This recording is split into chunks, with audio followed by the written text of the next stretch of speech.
Clearly, there's a lot of attention on this jobs report. It wouldn't surprise us if it came in a little bit light because, the COVID variant obviously spiked up in August. We're also getting indications that folks are being a little bit patient about when they want to go back to the market to get jobs. And we think partly that's because kids have been still out of school in a lot of parts of the country. That will obviously change after Labor Day, where some of the last public school systems do go back after Labor Day. So it wouldn't surprise us if it came in a little bit light. I think there's going to be a lot more uncertainty about this report than most others. But, investors really need to keep in mind what's important for the long term, where they should be focused in their investments. We've positioned clients to be exposed to stocks that do well as the tapering begins, where interest rates, eventually do come up. So you want to have that kind of insurance in the portfolio, and you can find that in financials, for example, some insurance companies, some banks.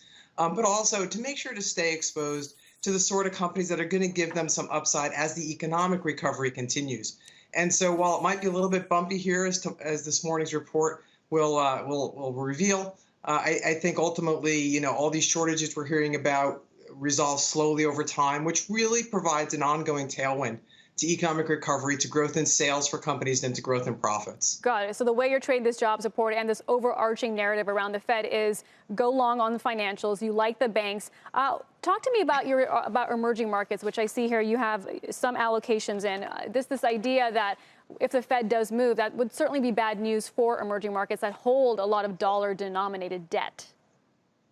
Yeah, that's a really good observation, Seema. We're not exposed to emerging markets as a broad concept, but more looking for the companies that happen to be in emerging markets that will see new economic drivers going forward.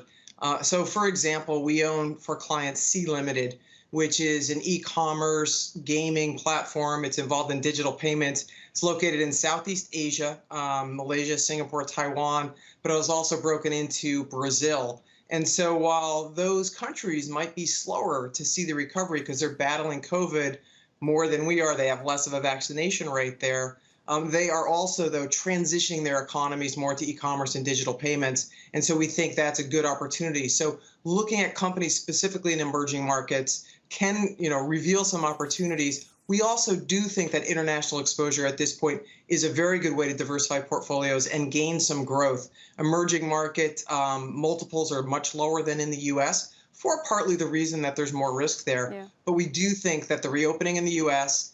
gets a booster after Labor Day, and that reopening in international markets is going to take longer, but that provides a later tailwind to portfolios. So what does that mean for your U.S. outlook with the S&P 500, 54th record close, trading at 4,500? Where does it land at by the end of the year?